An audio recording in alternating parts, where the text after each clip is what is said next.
pagtagal dito sa mundo, lahat tayo may lifespan, lahat tayo may katapusan. Nasa sa atin na lang yun kung ano ba talaga yung gusto natin na mangyari sa buhay natin dito sa mundo to habang nabubuhay pa tayo.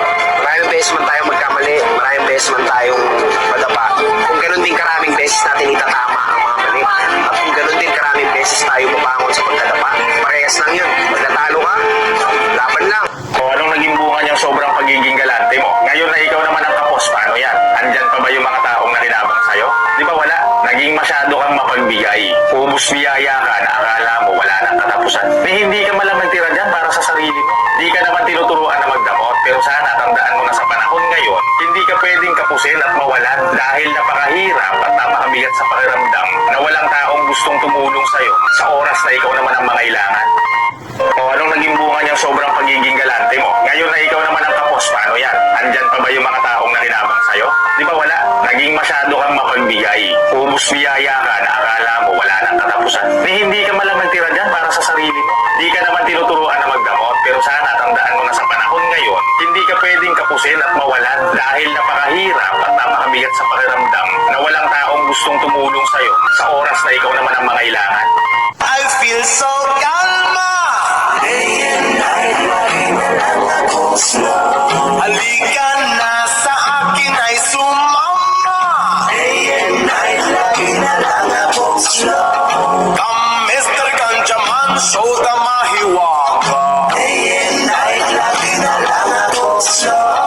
Wow, Mr. Ganjaman, kakaiba ang tama. Day and night, lagi na lang ako slow. One puff, two puff, three puff, go! Day and night, lagi na lang ako slow.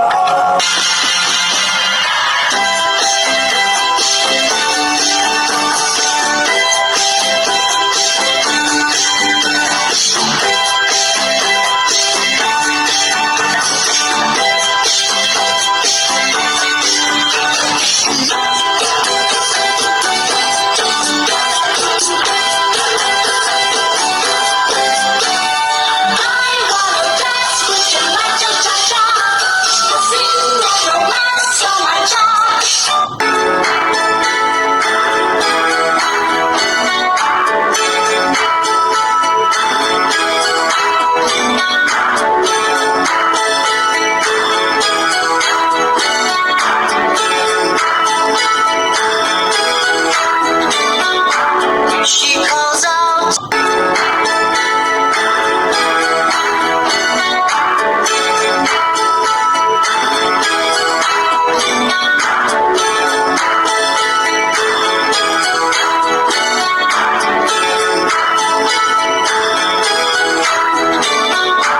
She calls out to the man on the street. Sir, can you help me?